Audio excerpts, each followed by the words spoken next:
আসসালামু আলাইকুম সুপ্রিয় শিক্ষার্থীরা, আশা করছি তোমরা সবাই ভালো আছো।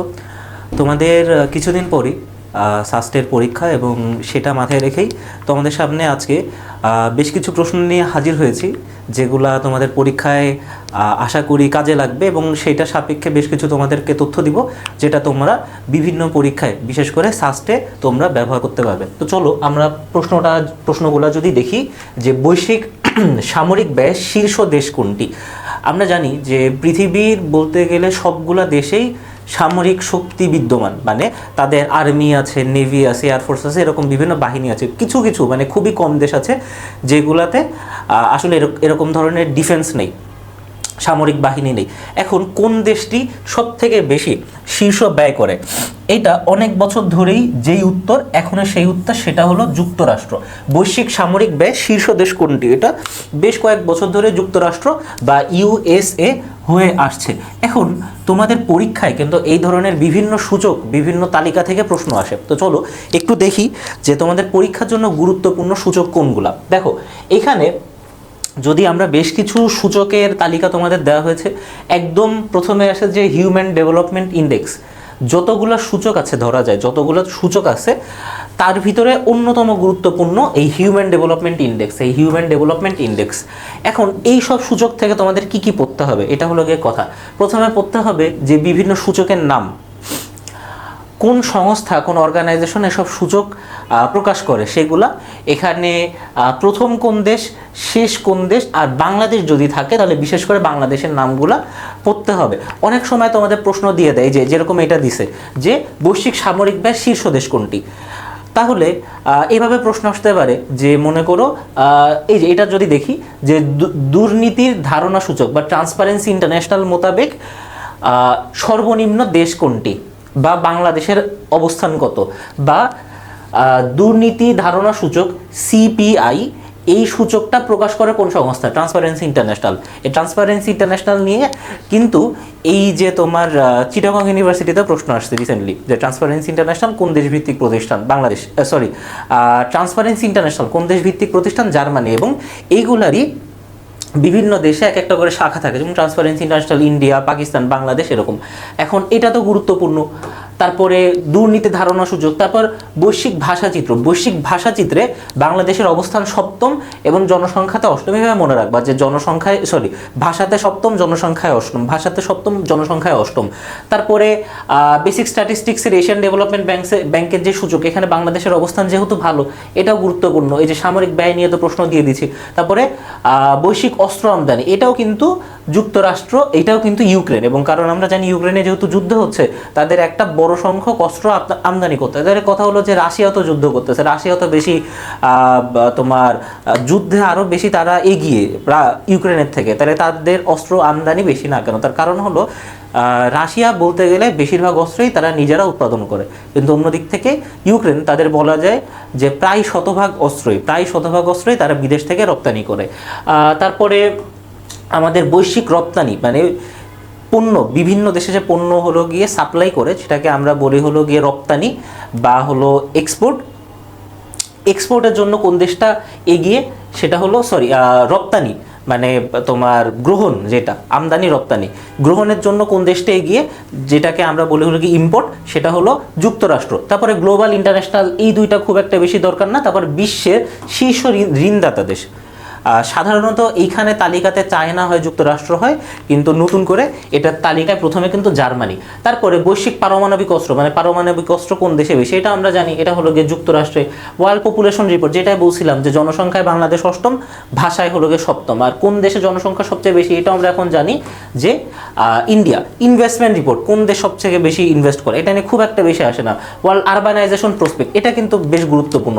এইবার এইখানে বাংলাদেশের অবস্থান হয়েছে কত, দ্বিতীয়, এবং প্রথম কোনটা, জাকার্তা। কিন্তু এই যে যেই সংস্থা, এই যে UNDESA, তারা বলছে যে 2050 সালে বাংলাদেশ হবে বিশ্বের সবচেয়ে বহুল জনবসতিপূর্ণ দেশ, এবং ওইটার যেই তোমার এটাকে কি বলে, যেই শহরটা হবে, যেটা জনবসতি সব থেকে বেশি, সেটা হবে ঢাকা। 2050-এর প্রেডিকশন এটা। ওয়ার্ল্ড ট্রেড অর্গানাইজেশন আমরা জানি যে সবচেয়ে বেশি তোমার রপ্তানি করতেছে চীন এবং সব থেকে বেশি আমদানি করে যুক্তরাষ্ট্র। বস্ত্র রপ্তানিতেও চীন 1 নম্বরে, কিন্তু তৈরি পোশাক রপ্তানি যেটা, তৈরি পোশাক রপ্তানিতে বাংলাদেশের অবস্থান কি? দ্বিতীয়। তৈরি পোশাক রপ্তানিতে বাংলাদেশের অবস্থান দ্বিতীয়। আর এই যে বস্ত্র রপ্তানি করতেছি, তৈরি পোশাক রপ্তানি করতেছি, তাহলে এগুলো তো কেউ নিবে, তাই না? আমদানিতে কোন দেশ প্রথম? আমদানিতে প্রথম হলো ইউএসএ। আবার যদি আমরা তালিকার দিকে তাকাই, এই যে বৈশ্বিক বায়ুমান প্রতিবেদন, এখানেও দেখেন বাংলাদেশের অবস্থান কিন্তু খুব বাজে। যদি বাংলাদেশের অবস্থান খুব বাজে হয়, বাংলাদেশের অবস্থান খুব ভালো হয়, তাহলে প্রশ্ন আসবে। আচ্ছা, তারপরে বৈশ্বিক লিঙ্গ সমতা, এটা আবার বাংলাদেশের অবস্থান বেশ ভালো। 148টা দেশের মধ্যে লিঙ্গ সমতা মানে নারী পুরুষের বৈষম্য কম কোন দেশের, এইটাতে তালিকা করা হয়। এটাই হলো কমের তালিকা, মানে কমের দিক থেকে বাংলাদেশের অবস্থান 24তম। তারপরে এই যে সামরিক নিয়ে তো প্রশ্ন তোমাদের দেওয়াই হলো। গণতান্ত্রিক সূচক, যেহেতু কিছুদিন পরে আমাদের ইলেকশন, এই গণতান্ত্রিক সূচক নিয়ে কিন্তু প্রশ্ন আসার সম্ভাবনা বেশি। প্রথমে নরওয়ে, বাংলাদেশের অবস্থান 100তম এবং 165তম দেশ, বা লাস্ট দেশ কোনটা? লাস্ট দেশ হলো আফগানিস্তান। তারপরে শান্তি সূচকে আইসল্যান্ড প্রথম এবং বাংলাদেশের অবস্থান 123তম। তাহলে বোঝা যাচ্ছে বাংলাদেশ আসলে কিন্তু খুব একটা বেশি শান্তি নাই। তারপর মুক্ত গণমাধ্যম সূচক, এখানেও বাংলাদেশের অবস্থান ভয়াবহ, 149তম। এবং যেই দেশে তোমার মুক্ত গণমাধ্যম মানে প্রেসকে আসলে সরকার থেকে বা রাষ্ট্র থেকে বা অন্য কোনো মাধ্যম থেকে চাপ প্রয়োগ করা হয় না, এরকম যেই দেশটা 1 নম্বরে, সেটা হলো নরওয়ে। আবার নোম্যাড পাসপোর্ট সূচক, এটা নিয়ে কিন্তু ইদানিং খুব কথা হচ্ছে যে বাংলাদেশের পাসপোর্টের অবস্থান এত বাজে যে 199টা দেশের মধ্যে বাংলাদেশের অবস্থান 181তম। তারপরে টেকসই উন্নয়নে ফিনল্যান্ড এগিয়ে। তারপরে তোমার বৈশ্বিক উদ্ভাবনী সূচক, এখানে হলো গিয়ে সুইজারল্যান্ড এগিয়ে। আইসিটি অগ্রগতি অত একটা লাগে না, পরিবেশগত লাগে না। আর বাকি যেগুলো আছে এগুলো অত একটা বেশি গুরুত্বপূর্ণ না। তোমাদেরকে যেগুলো দাগানো হয়েছে সেগুলোই তোমাদের পরীক্ষার জন্য বেশি গুরুত্বপূর্ণ বলে আমরা মনে করি। দেখো, ট্রান্সপারেন্সি ইন্টারন্যাশনাল, যেটা একটু আগেই বললাম, ট্রান্সপারেন্সি ইন্টারন্যাশনাল যে দেশ ভিত্তিক অর্গানাইজেশন, সেটা হলো জার্মানি ভিত্তিক অর্গানাইজেশন। তাহলে ট্রান্সপারেন্সি ইন্টারন্যাশনাল। কিন্তু আমরা বাংলাদেশে কি দেখি? বাংলাদেশে দেখি আমরা টিআইবি মানে ট্রান্সপারেন্সি ইন্টারন্যাশনাল বাংলাদেশ। তারপর ইন্ডিয়াতে কি? Transparency international India. পাকিস্তানে কি? পি। এরকম করে দেশ ভিত্তিক মানে কান্ট্রি টু কান্ট্রি এভাবে চেঞ্জ হতে থাকে। সর্বশেষ জাতীয় বহুমাত্রিক দারিদ্র সূচক অনুসারে বাংলাদেশের বিভাগে দারিদ্র্যের সংখ্যা সর্বাধিক কোন বিভাগে? এটা নিয়ে তোমাদের অনেকেরই প্রশ্ন আসছে যে এটা কি হবে না হবে, উত্তর এক এক জায়গায় এক একটা। এখন তোমাদের যেই জিনিসটা বুঝতে হবে যে এইখানে কোনটা লেখা আছে। জাতীয় বহুমাত্রিক দারিদ্র সূচক মানে এই যে সূচক, এইটা কোন সংস্থা কোন অর্গানাইজেশন প্রকাশ করতেছে, কোন সংস্থা কোন অর্গানাইজেশন প্রকাশ করতেছে, বা তার রিপোর্টের নাম কি। এই সংস্থা টু সংস্থা, রিপোর্ট টু রিপোর্ট কিন্তু আলাদা হয়, তাই না? আচ্ছা, তাহলে এই রিপোর্ট অনুযায়ী কোন বিভাগে দারিদ্র সংখ্যা সর্বাধিক? কোন বিভাগে দারিদ্র সংখ্যা সর্বাধিক? এটা হলো সিলেটে দারিদ্র্যের সংখ্যা সর্বাধিক। যেহেতু সিলেটে পরীক্ষা দিচ্ছ, সাস্টে পরীক্ষা দিচ্ছ, সিলেট নিয়ে কিন্তু প্রশ্ন আসাই স্বাভাবিক। দেখো, সর্বশেষ জাতীয় বহুমাত্রিক দারিদ্র সূচকে সর্বাধিক দারিদ্রপূর্ণ বিভাগ কি? সিলেট। আর সর্বনিম্ন দারিদ্র মানে এখানে দারিদ্রের পরিমাণ কম, সেটা হলো খুলনা। পার্সেন্টেজ অত মনে রাখা তোমাদের দরকার নেই, এর জন্য পার্সেন্টেজ দেওয়া হয়নি। কিন্তু দেখো, এইটা কোন রিপোর্ট? এটা হলো বাংলাদেশ পরিসংখ্যান ব্যুরো। যেটা বাংলাদেশ পরিসংখ্যান ব্যুরোর মতে সর্বাধিক দারিদ্র হলো গিয়ে বরিশালে আর সর্বনিম্ন দারিদ্র চট্টগ্রামে। দেখো, ঘুরে গেছে। তাহলে রিপোর্ট টু রিপোর্ট কিন্তু অ্যান্সার ভ্যারি করবে। যখন তোমাদের প্রশ্ন দেওয়া হবে তখন দেখবা যে কোন রিপোর্টের কথা বলা আছে। দেখো, কৃষি পণ্য অনুযায়ী কোন দেশে মানে কোন জেলাতে বা কোন বিভাগে কোন কৃষি পণ্য, কোন বস্তু, কোন হলো গিয়ে জিনিসের উৎপাদন বেশি হয়, সেটা এখানে দেওয়া আছে। এটা হলো তোমার জেলার নাম, এবং এটা কি? বিভাগের নাম। এভাবে হলো ভাগ করা আছে। তাহলে দেখি আনারস কোন জায়গায়? আমরা জানি আনারস টাঙ্গাইলের আনারস খুবই মিষ্টি, এটার একটা ভালো চাহিদা আছে। তারপরে কাঁঠালের জন্য কোন জায়গায়? গাজীপুর আর বিভাগ ঢাকা। তরমুজের জন্য খুলনা, বিভাগ খুলনা। লিচুর জন্য পাবনা, বিভাগ রাজশাহী। আমড়ার জন্য ঝালকাঠি, বিভাগ বরিশাল। এইভাবে তোমাদের দেখো, এখানে একটা তালিকা দেওয়া আছে, এখানে একটা তালিকা দেওয়া আছে। এই 3টা তালিকা তোমাদের কি একটু মনে রাখতে হবে। এর ভিতরে ধরা যায় মোটামুটি সবই গুরুত্বপূর্ণ। তারপরও যেগুলা যদি একটু গুরুত্বপূর্ণ দাগায় দেওয়ার মতো, সেগুলো যদি একটু আমরা দেখি, যে আনারস গুরুত্বপূর্ণ, আমাদের জাতীয় ফল কাঁঠাল অবশ্যই গুরুত্বপূর্ণ। তারপরে তোমার এখানে লিচু গুরুত্বপূর্ণ, কলা গুরুত্বপূর্ণ, আম গুরুত্বপূর্ণ। তারপরে এদিকে যদি আসি, তাহলে এখানে ধান গুরুত্বপূর্ণ, তারপরে অবশ্যই পাটের জন্য ফরিদপুর গুরুত্বপূর্ণ আমরা জানি। তারপরে এখানে তামাক, সয়াবিন তেল এগুলো গুরুত্বপূর্ণ, আলু গুরুত্বপূর্ণ, গোলাপ ফুল গুরুত্বপূর্ণ, কারণ গোলাপ ফুল বা ফুলের জন্য আমরা জানি যশোরের যে গদখালি এটা কিন্তু বেশ গুরুত্বপূর্ণ বা বেশ হলে গিয়ে ফেমাস, এগুলো নিয়ে বারবার প্রশ্ন আসে। চিংড়ির জন্য সাতক্ষীরা, নদীর মাছের জন্য ভোলা, আর পুকুরের মাছের জন্য ময়মনসিংহ, আবার অভ্যন্তরীণ মাছের জন্য ময়মনসিংহ। দেখো মাছের আবার বেশ কিছু ক্রাইটেরিয়া আছে, অভ্যন্তরীণ মাছ, চিংড়ি মাছ, নদীর মাছ, পুকুরের মাছ, এগুলো একটু মাথায় রেখে পড়বা যে কোন মাছগুলা বা কোনটা কিসের জন্য গুরুত্বপূর্ণ। দেখো বিশ্বের সবচেয়ে ঘনবসতিপূর্ণ শহর কোনটি? বিশ্বের সবচেয়ে ঘনবসতিপূর্ণ শহর কোনটি? একটু আগে যে আমরা তালিকা দেখলাম ওখানে কিন্তু আমরা দেখতে পেয়েছি বিশ্বের সবচেয়ে ঘনবসতিপূর্ণ জায়গা হলো গিয়ে জাকার্তা, এবং এটা কোন দেশে? এটা হলো গিয়ে ইন্দোনেশিয়াতে। এটা হলো ইন্দোনেশিয়াতে। এখন এই ইন্দোনেশিয়া নিয়ে একটা প্রশ্ন কিন্তু প্রায়ই আসে, তোমরা সেটা মোটামুটি জানো এবং আন্দাজ করতে পারছো। প্রশ্নটা হলো বিশ্বে মুসলিমদের জনসংখ্যা সবচেয়ে বেশি কোন দেশে? সেটা হলো এই ইন্দোনেশিয়াতে। আর বিশ্বের সবচেয়ে ঘনবসতিপূর্ণ শহরের তালিকায় ঢাকা কয় নম্বরে? ঢাকা হলো দ্বিতীয় স্থানে। ঢাকা কত নম্বরে? ঢাকা কিন্তু দ্বিতীয় স্থানে অবস্থান করছে।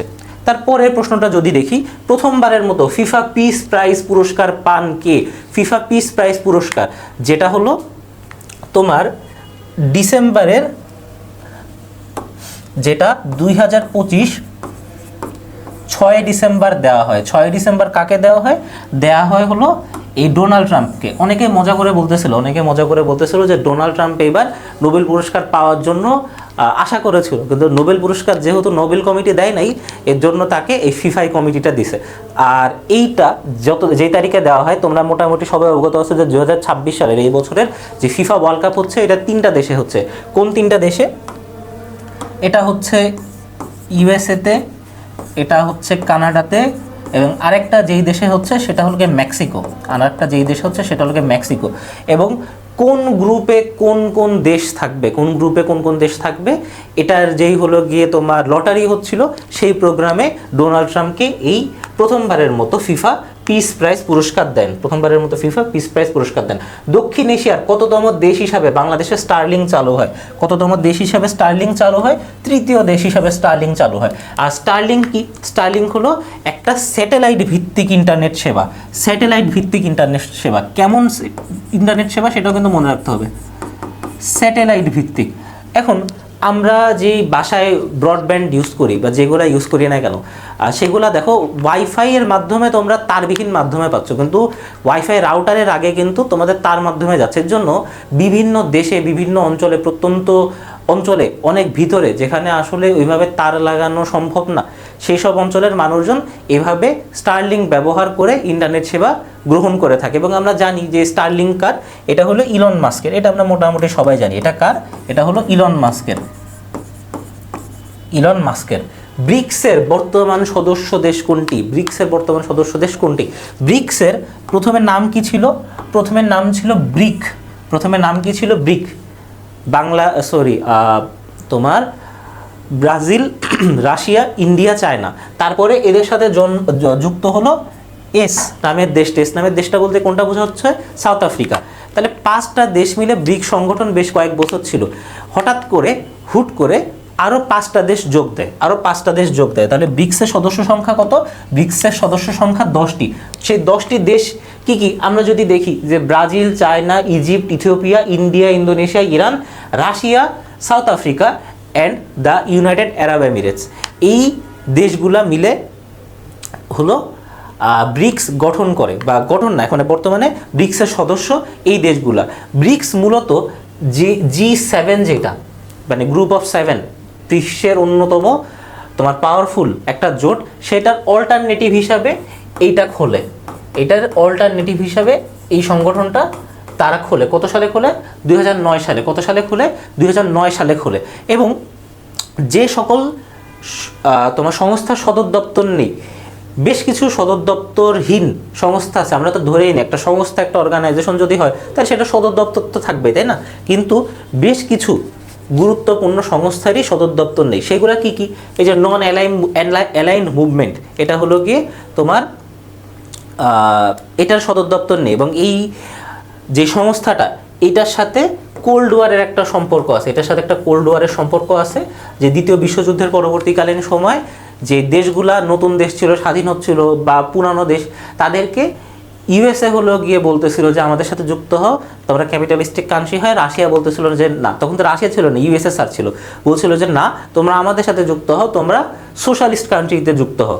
এখন এই দেশগুলা না ইউএসএর সাথে যে ঝামেলা করতে চায় রাশিয়ার সাথে, না বা ইউএসএসআর এর সাথে, বা ইউএসএসআর এর সাথে যে ইউএসএর সাথে ঝামেলা করতে চায়। এর জন্য বলে যে আমরা তোমার সাথেও না, আমরা তোমার সাথেও না, আমরা কোনো দিকে অ্যালাইন্ড না, বা আমরা কোনো দিকে ঝুঁকতেছি না, আমরা মাঝখানে থাকতেছি।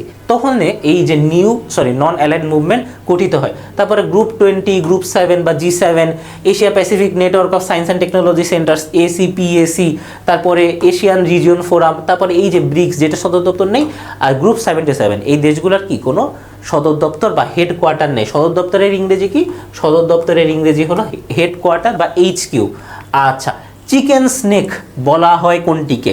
কোনিন corridor, Jaflong corridor, Siliguri corridor, 3 Bigha corridor. দেখো এটার উত্তর হলো শিলিগুড়ি করিডর।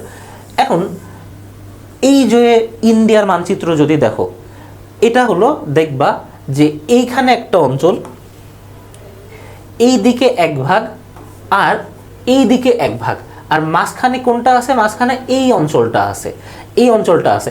এখন আমরা যদি একটু কল্পনা শক্তিটা বাড়িয়ে দিই, তাহলে আমাদের মনে হবে এইটা হলো একটা মুরগির বডি, আর এইটা হলো মুরগির মাথা, আর মাঝখানে কি মুরগির ঘাড় বা চিকেন স্নেক। এখন বাংলাদেশের বিভিন্ন সময় বিভিন্ন রাজনীতিবিদ ইন্ডিয়াকে হলো গিয়ে ভয় দেখায়, বলে যে আমরা চিকেন স্নেক কেটে দিব। মানে কি? এই যে 7 সিস্টার্স আলা যে 7টা দেশ, 7টা রাষ্ট্র, ইন্ডিয়ার 7 সিস্টার্স আলা যে 4টা স্টেট, এই 7টা স্টেটকে স্বাধীন করবে বা বাংলাদেশের মধ্যে আনবে, বা হলো গিয়ে মূল ইন্ডিয়ান ভূখণ্ড থেকে আলাদা করে দিবে। এর জন্য এরকম বিভিন্ন ভয় দেখায়। এইটাকে বলা হয় চিকেন স্নেক, এটাকে বলা হয় চিকেন স্নেক। এবং এই সাইডে কি আছে? এই সাইডে আছে হলো 7 সিস্টার্স। এই সাইডে কি আছে? 7 সিস্টার্স। এই 7 সিস্টার্সদের নামগুলো মনে রাখার জন্য একটা সংকেত ব্যবহার করা হয়। সে সংকেতটার নাম কি? সংকেতটার নাম হলো গিয়ে অমিত্রি নামে আম। তাহলে কি বুঝাচ্ছে এখানে? ওতে কি? অতে কি? অরুণাচল, মিতে কি? মিজোরাম, ত্রিতে কি? ত্রিপুরা, নাতে নাগাল্যান্ড, মেতে মেঘালয়, আতে আসাম, আর মতে মণিপুর। এই 7 সিস্টার 7টা বোনের নাম কিন্তু মনে রাখা গুরুত্বপূর্ণ। এদের রাজধানীটাও মনে রাখা গুরুত্বপূর্ণ। তার ভিতরে এদের এদের ভিতরে কয়টা রাষ্ট্র বাংলাদেশের সাথে, কয়টা হলো গিয়ে স্টেট বাংলাদেশের সাথে বর্ডার শেয়ার করে, কয়টা করে না, এগুলো কিন্তু আমাদের জেনে রাখতে হবে।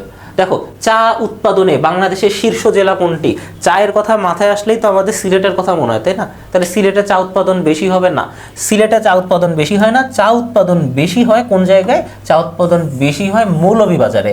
আর সিলেটের অবস্থান দ্বিতীয়, এবং নতুন করে সেই সিলেট বিভাগের পাশে যেই অঞ্চলে তোমার চা চাষ শুরু হয়েছে সেটা হলো পঞ্চগড়ে। আচ্ছা, 1971-এর মহান মুক্তিযুদ্ধের প্রথম শহীদ স্বীকৃতি পান কে? শঙ্কু মজুমদার, ফারুক ইকবাল, নূর মোহাম্মদ, মোস্তফা কামাল। বিষয়টা হলো, দেখো এই যে শঙ্কু মজুমদার এবং ফারুক ইকবাল, তারা দুইজনই কিন্তু একই দিনে মৃত্যুবরণ করে। তবে বাংলাদেশ সরকারের গ্যাজেটভুক্ত প্রথম শহীদকে মুক্তিযুদ্ধের শঙ্কু সমাজদার। তার দেশের বাড়ি কোথায়? তার দেশের বাড়ি হলো গিয়ে রংপুরে। শঙ্কু সমাজদারের দেশের বাড়ি রংপুরে, এবং ফারুক ইকবাল ঢাকাতেই মৃত্যুবরণ করেন। এবং তোমরা যারা মৌচাক গেছো, ঢাকার হলো গিয়ে মৌচাকে গেছো, ঢাকার মৌচাকে যদি যাও তাহলে ওইখানে দেখবে যে মৌচাক মোড়ে একটা স্মৃতি স্তম্ভ আছে।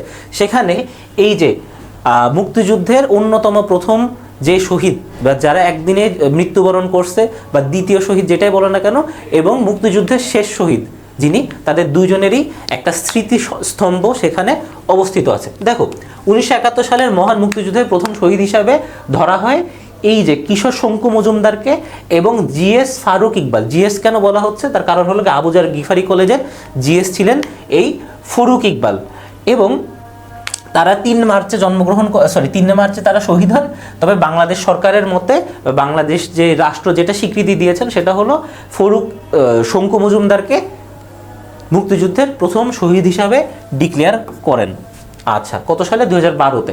নিচের কোনটি স্বয়ংক্রিয় পরিবর্তন প্রক্রিয়া? নিচের কোনটি স্বয়ংক্রিয় পরিবর্তন প্রক্রিয়া? মানে স্বয়ংক্রিয় মানে কি? অটোমেটিক। স্বয়ংক্রিয় মানে কি? অটোমেটিক, মানে যেই পরিবর্তনটা অটোমেটিক্যালি হবে। দেখো উন্নয়ন, উন্নয়নের ইংরেজি কি?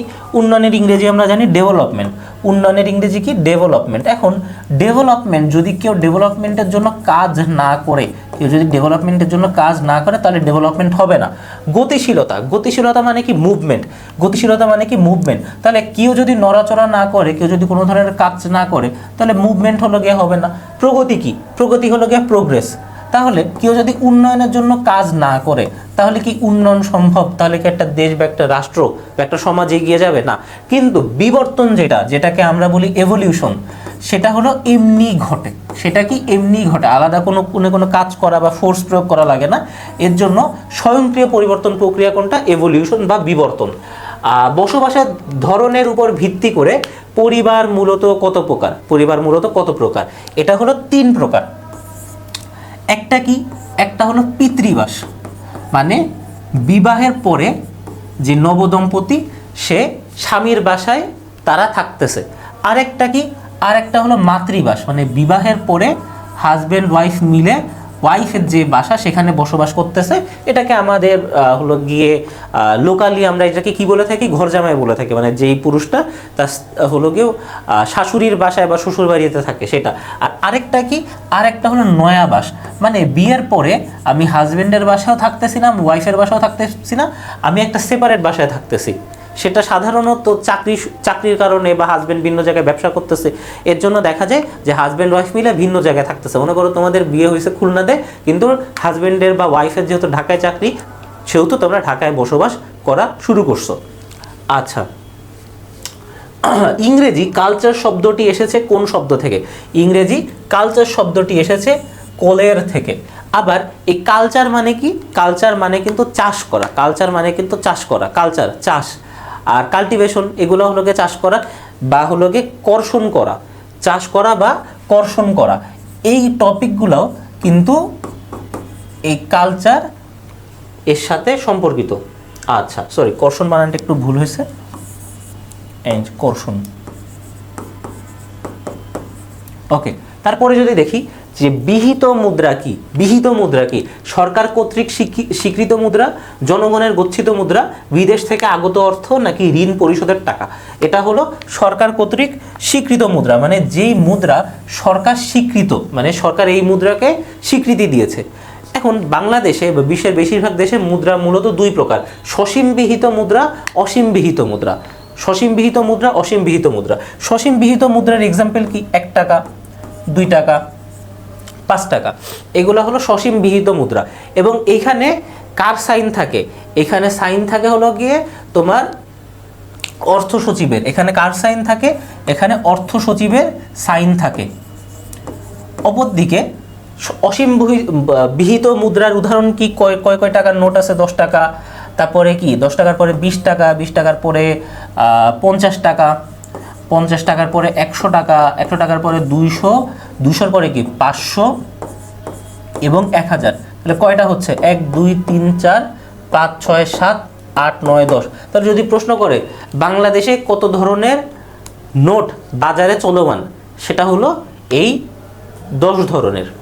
এই 10 ধরনের। তার কারণ হলো বিভিন্ন স্মারক মুদ্রা আছে যেগুলো আসলে আমরা কোনো কিছু কেনার জন্য বা আমরা আমাদের লেনদেনের জন্য ব্যবহার করা হয় না, এগুলাকে আমরা কাউন্ট করি না, আমরা শুধু এগুলাকে কাউন্ট করি। তাহলে যদি এই যে সসীম মুদ্রাতে যদি অর্থ সচিবের সাইন থাকে, তাহলে এইখানে কার সাইন থাকবে? এখানে হলো বাংলাদেশ ব্যাংকের যিনি প্রধান, এখানে বাংলাদেশ ব্যাংকের যিনি প্রধান তার সাইন থাকে। বাংলাদেশ ব্যাংকের যিনি প্রধান তার সাইন থাকে। আচ্ছা, এই যে দেখো বাংলাদেশ কিন্তু রিসেন্টলি বেশ কিছু নতুন নোট অ্যাড করছে। কি কি? 20 টাকা, 50 টাকা, 1000 টাকা, আর একদম রিসেন্টলি 500 টাকার একটা নোট অ্যাড করছে। এবং কোন জায়গায় কিসের ছবি সেটা কিন্তু মনে রাখতে হবে। যেরকম 20 টাকার প্রথমে এখানে কিসের ছবি? এখানে হলো গিয়ে কান্তজির মন্দির। এই যে দিনাজপুরের কান্তজির মন্দির নিয়ে প্রশ্ন, বা স্যার এখানে ফ্রন্টে এইটার ছবি আছে এবং এটা নিয়ে কিন্তু বেশ কন্ট্রোভার্সিও হয়েছিল। তারপরে 20 টাকার নোটে কিসের ছবি আছে? নওগাঁর পাহাড়পুরের। 50 টাকায় আহসান মঞ্জিলের একটা ছবি আছে, পুরান ঢাকার আহসান মঞ্জিলের। আর 50 টাকায় শিল্পাচার্য জয়নুল আবিদিনের একটা পেইন্টিংয়ের ছবি আছে পিছনের দিকে, সেটার নাম কি? সংগ্রাম। আর 1000 টাকার নোটে ফ্রন্টে কিসের ছবি আছে? জাতীয় স্মৃতিসৌধের ছবি আছে, যেটা ঢাকার সাভারে অবস্থিত। আর 1000 টাকার পিছনে কিসের ছবি আছে? এটা হলো আমরা সবাই জানি লুই আই কানের ডিজাইন করা, আর্কিটেক্ট করা একটা বিল্ডিং, যেটার নাম হলো জাতীয় সংসদ। আর একদম নতুন 500 টাকার যে নোটটা সেটায় আমরা কিসের ছবি দেখতে পারি? আমরা দেখতে পারি স্মৃতিসৌধর, যেটা 1952 সালের 21শে ফেব্রুয়ারির ভাষা আন্দোলনকে রিপ্রেজেন্ট করে। আর 500 টাকায় আমরা কিসের সাইন দেখতে পারি? বাংলাদেশ সুপ্রিম কোর্টের। এবং এই দুইটার যে ডিস্টেন্স, মানে শহীদ মিনার আর সুপ্রিম কোর্টের ডিস্টেন্স কিন্তু খুব একটা বেশি না। এবং এখানে দেখো, এখানে কার সাইন করা? এখানে কে সাইন করছে? বাংলাদেশ ব্যাংকের গভর্নর। তাহলে এই যে আমাদের অসীম বিহিত মুদ্রা, এটা সাইন করে কে? বাংলাদেশ ব্যাংকের গভর্নর। আর সসীম বিহিত মুদ্রা বা নর্মালি যেটাকে আমরা কেবল বিহিত মুদ্রাই বলে থাকি, 1, 2 আর 5 টাকা, সেখানে কার সাইন থাকে? অর্থ সচিবের। আচ্ছা, ইসলামী অর্থনীতিতে জাকাত প্রদানের হার কত? আমরা জানি যে আমরা যারা মুসলিম তাদেরকে 5টা কাজ করতেই হয়। সেটা কি? ঈমান রাখা, আল্লাহর প্রতি ঈমান রাখা, তারপরে নামাজ পড়া, রোজা রাখা, জাকাত দেওয়ার, হজ করা। তাইলে ইসলামের যে 5টা স্তম্ভ তার ভিতরে একটা হলো জাকাত দেওয়া। এবং জাকাতের জন্য তাইলে আমরা কত পার্সেন্ট টাকা জাকাত দিব? অনেকেই যা ইচ্ছা তাই দিয়ে দেয়, তাতে আসলে হয় না। এটা ক্যালকুলেশনের বিষয় আছে, সেটা হলো 2.50 বা 2.5 বা 2.5% হলো গিয়ে টাকা দিতে হবে। তার কিসের টাকা? এটা হলো গিয়ে তোমার এই যে মোট সম্পত্তির 2.50 বা 2.5% দিতে হবে। এবং এটাকে মূলত বলা হয় যে নিসাব পরিমাণের যে ক্যালকুলেশনটা, সেটা হলো 7.5 তোলা স্বর্ণ অথবা 52.5 তোলা রৌপ্য বা অথবা সেই সমপরিমাণ বা ইকুয়াল অ্যামাউন্টের তোমাকে অর্থ বা টাকা পরিশোধ করতে হবে।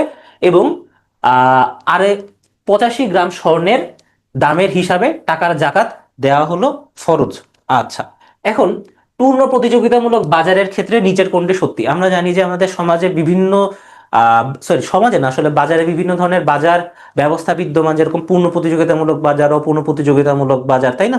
এখন পূর্ণ প্রতিযোগিতামূলক বাজারের ক্ষেত্রে সত্যি কোনটা? P = AR greater than MC, P = AR lesser than MC, P = AR equals to MR, P = AR greater than MR। তাহলে এটার উত্তর কি হবে?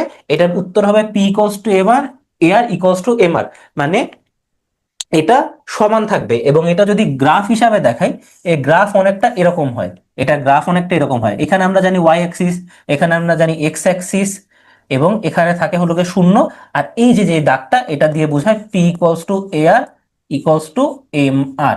আচ্ছা, দেখো বাজারে যে বিভিন্ন ধরনের প্রতিযোগিতা বিদ্যমান থাকে, এই প্রতিযোগিতামূলক উপর ভিত্তি করে বাজারকে কিন্তু কয়েক ভাগে ভাগ করা যায়। একদম প্রথমে আমরা যে বাজার সম্পর্কে দেখব, সেটা হলো পূর্ণ প্রতিযোগিতামূলক বাজার। এখানে কি? অসংখ্য ক্ষুদ্র বিক্রেতা অভিন্ন পণ্য বিক্রি করবে, মানে একই ধরনের পণ্য বিক্রি করবে, এবং কোনো একক বিক্রেতার দামের উপরে প্রভাব থাকবে না। মানে একজন যে বেশি দাম রাখতেছে তার জন্য বাকিরা চেঞ্জ করবে না, বা একজন যে কম দাম রাখতেছে এজন্য বাকিরা চেঞ্জ করবে না, এরকম। তারপর আসতেছে মনোপলি বা একচেটিয়া বাজার। এই নামের সাথে কিন্তু আমরা মোটামুটি বেশ ফ্যামিলিয়ার। একটি মাত্র বিক্রেতা বাজার নিয়ন্ত্রণ করে, মানে বাজারে একজন বিক্রেতারই প্রোডাক্ট চলে, যার পণ্যের কোনো ঘনিষ্ঠ বিকল্প নেই। যেরকম সরকারি বিদ্যুৎ সরবরাহ, তোমার সরকারিভাবে বিদ্যুৎ ব্যবহার করতে হবে, তুমি অন্য কোনো সাপ্লায়ারের কাছ থেকে কিন্তু এই বিদ্যুৎ পাবা না। অল্টারনেটিভ কারেন্ট, ব্যাটারির কারেন্ট আমরা ব্যবহার করতেই পারি, কিন্তু ব্যাটারির কারেন্ট তো আমরা আমাদের মেইন ইউজেজের জন্য ব্যবহার করি না, তাই না? আচ্ছা, একচেটিয়া প্রতিযোগিতামূলক বাজার বা মনোপলিস্টিক কম্পিটিশন, যে বাজারে অনেক বিক্রেতা একই ধরনের কিন্তু ভিন্ন ভিন্ন পণ্য বিক্রি করে, মানে অনেক বিক্রেতা কি করে? অনেক বিক্রেতা একই ধরনের প্রোডাক্ট বিক্রি করে কিন্তু ভিন্ন ভিন্ন। তাহলে দেখো, মনে করো যে বাজারে আমরা বিভিন্ন ধরনের পেস্ট দেখি না, মেডিপ্লাস দেখি, কোলগেট দেখি, ক্লোজ আপ দেখি, সেন্সোডাইন দেখি। তাহলে দেখো, তারা কিন্তু একই প্রোডাক্ট বিক্রি করতেছে, কিন্তু কেউ বলে আমারটা লবণ আছে, কেউ বলে আমারটা লবঙ্গ আছে, কেউ বলে আমারটা দাঁত হলো গিয়ে পরিষ্কার বেশি করে, কেউ বলে আমারটায় দাঁত আরো বেশি সাদা করে, তাই না? এগুলো হলো একচেটিয়া প্রতিযোগিতামূলক বাজার। অলিগোপলি বাজার, বাজার কি? মুষ্টিমেয় মানে অল্প কয়েকটি বৃহৎ ফার্ম বাজার নিয়ন্ত্রণ করে, এরা একই বা ভিন্ন ধর্মী পণ্য বিক্রি করে। যেরকম দেখো, বাজারে কিন্তু হাতে গোনা কয়েকটা কোম্পানিরই সিমেন্ট চলে, তাই না?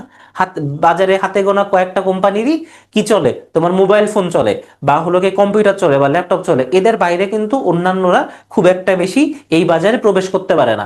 এখন এটা এরপরে এই চারটার পরে এখন আমরা একটু ভিন্নভাবে দেখব। এতক্ষণ আমরা যেটার উপর ভিত্তি করে দেখতেছিলাম, এতক্ষণ আমরা যেটার উপরে ভিত্তি করে দেখতেছিলাম সেটা হলো বিক্রেতা। এতক্ষণ আমরা বিক্রেতার উপর ভিত্তি করে দেখতেছিলাম। এখন আমরা যার উপরে ভিত্তি করে দেখব তারা হলো ক্রেতা। ক্রেতা মানে কি? যারা কিনে। আর বিক্রেতা মানে কি? যারা বিক্রি করে। তো ক্রেতার উপর ভিত্তি করে দুই ভাগে, মনোপসলি আর অলিগোপোস অলিগোপসনি। আচ্ছা, মনোপসনি কি? একটি মাত্র ক্রেতা থাকবে, একটি মাত্র ক্রেতা থাকবে। যেরকম আহ আমরা জানি যে বাংলাদেশের যেই একটা মাত্র কোম্পানি আছে, একটা মাত্র কোম্পানি আছে যারা হলো অস্ত্র উৎপাদন করে, এবং এই কোম্পানি থেকে কিন্তু আমি তুমি কেউ অস্ত্র কিনতে পারবো না। এখানে কেবলমাত্র বাংলাদেশের যেই ডিফেন্স আছে তারাই কেবলমাত্র তোমার পণ্য কিনতে পারে। তাহলে এখানে যে বিক্রেতা তারা কতজন? তারা হলো কি একজন। আর অল্প কিছু ক্রেতা, যেমন কয়েকটি বড় সুপার মার্কেট, এটা হলো অলিগোপসনির উদাহরণ। আচ্ছা, দ্রব্যমূল্যর দ্রুত গতিতে বাড়লে কোন ধরনের মুদ্রাস্ফীতি দেখা যায়? কোন ধরনের মুদ্রাস্ফীতি দেখা যায়? মুদ্রাস্ফীতির কনসেপ্টটা কি? মুদ্রাস্ফীতির কনসেপ্টটা হলো যে হ্যাঁ, মুদ্রাস্ফীতির কনসেপ্টটা হলো, ধরো তোমার কাছে এখন 100 টাকা আছে, 100 টাকা দিয়ে তুমি 1 কেজি আটা কিনতেছো, 100 টাকা দিয়ে তুমি এখন 1 কেজি আটা কিনতেছো।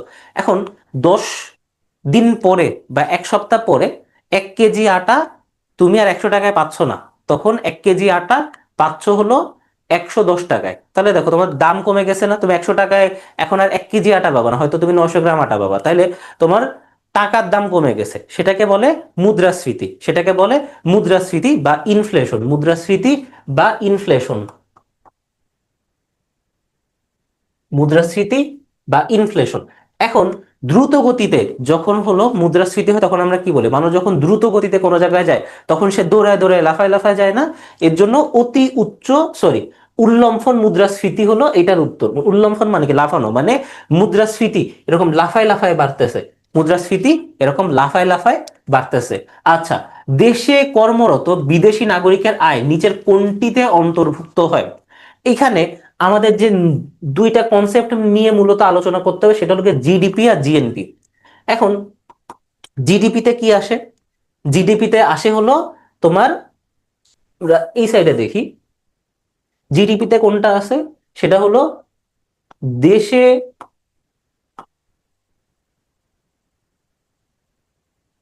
দেশে অবস্থানকারী।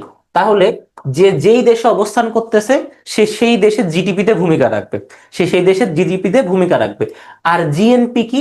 সেটা হলো দেশের নাগরিক। জিএনপিতে কোনটা? সেটা হলো দেশের নাগরিক। তাহলে ধরো বাংলাদেশের কথাই যদি আমরা দেখি, তাহলে আমি বাংলাদেশের একটা কোম্পানিতে চাকরি করি, তাহলে আমার যে ইনকাম সেটা জিডিপির অংশ হবে।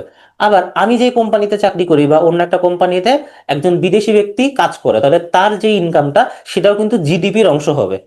কিন্তু মনে করো যে আরেকজন প্রবাসী, সে সেই দেশে যে ইনকাম করতেছে সেটা কিন্তু জিডিপির অংশ না। সেটা কিসের অংশ? সেটা এই জিএনপির অংশ। সেটা কিসের অংশ? জিএনপির অংশ। আর এই জিএনপিতে বাংলাদেশে বসে যে বিদেশি ইনকাম করতেছে তারটা কাউন্ট করা হবে না। তাহলে উত্তর কি হবে? উত্তর হবে জিডিপি। দেখো এখানে বিষয়টা আরেকটু সুন্দরভাবে বলা হয়েছে যে কোনটায় কোন বিষয়টাকে ধরা হয়, কোনটায় কোন বিষয়টাকে কাউন্ট করা হয় না করা হয়, এটা তোমরা নিজেদের মতো একটু দেখে নাও। এখানে জিডিপি, জিএনপি, জিএনআই এবং এনএনপি এগুলোর হিসাব দেওয়া আছে।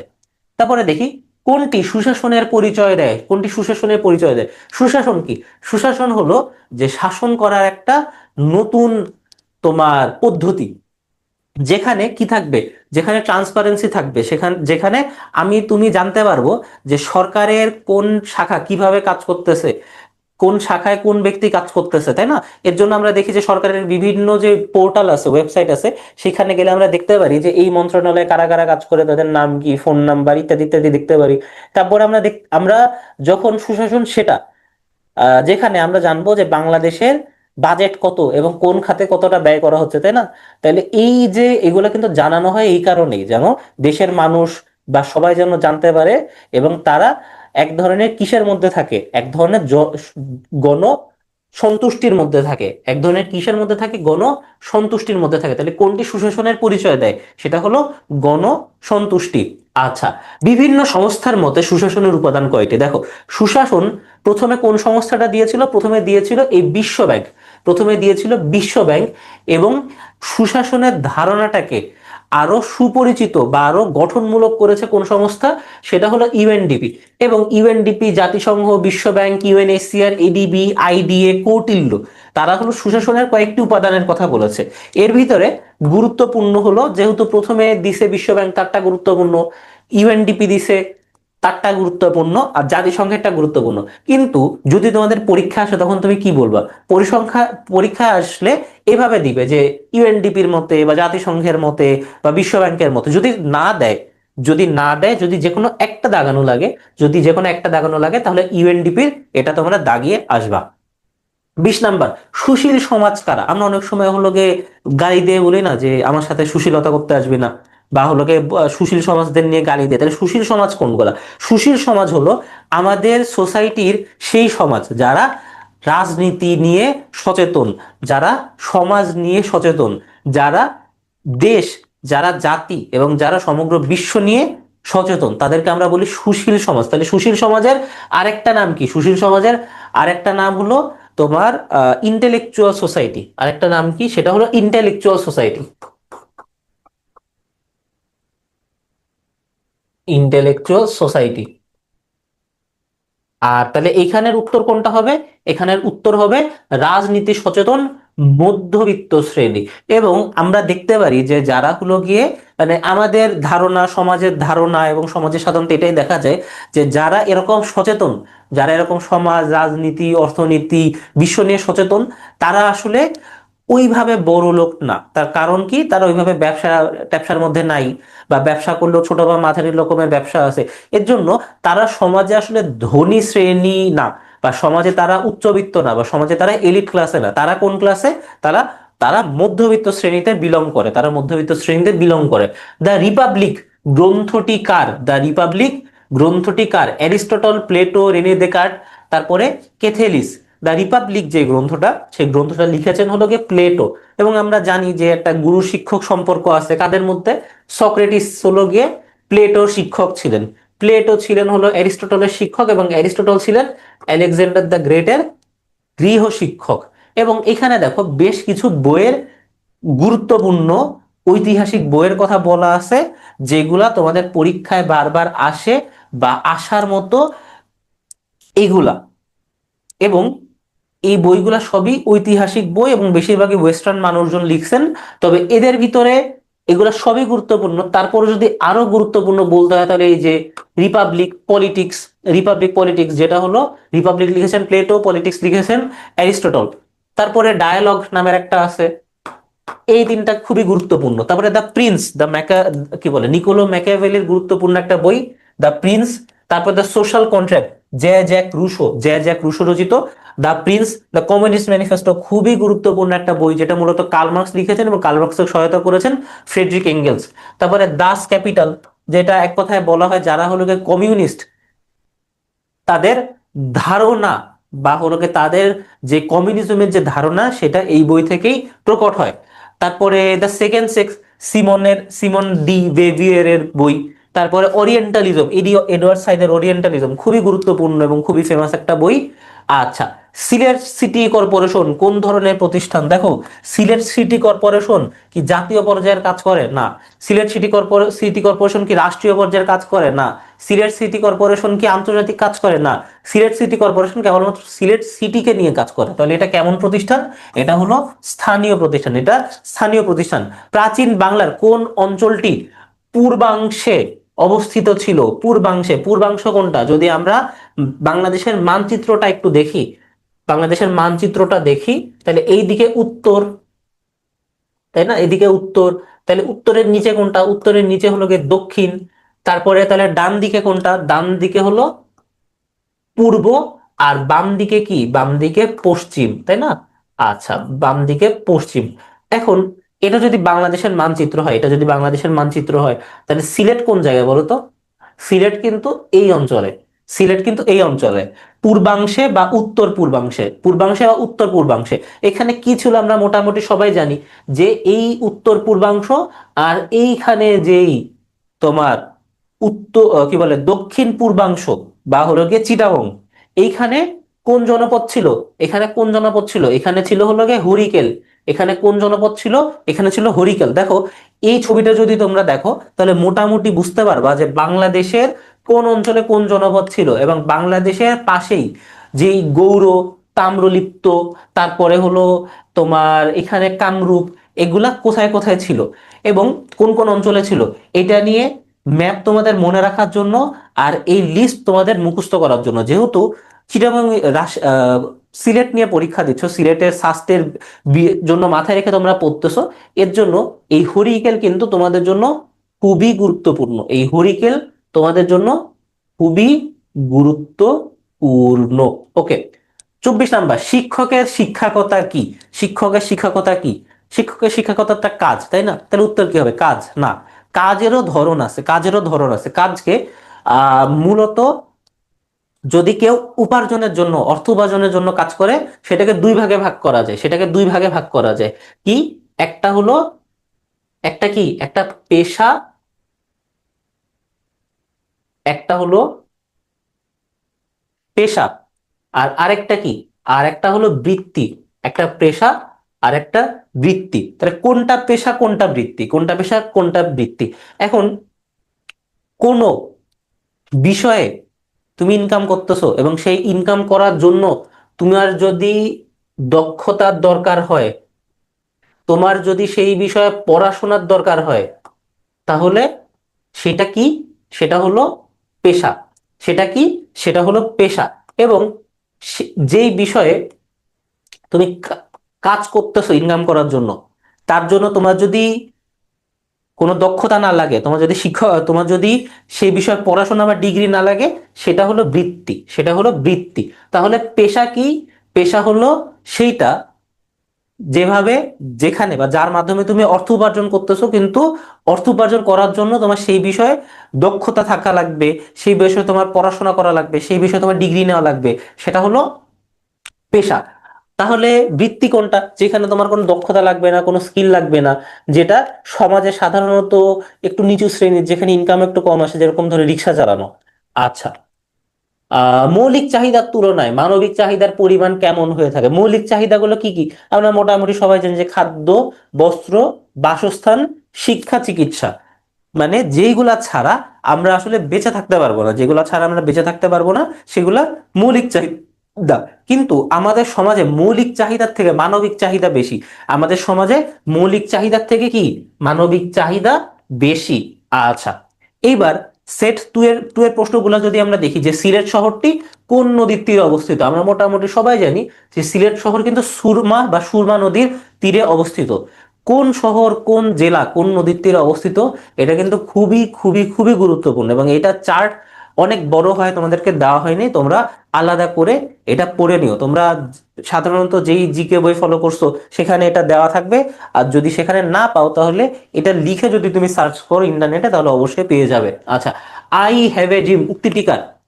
এটা হলো মার্টিন লুথার কিং জুনিয়রের।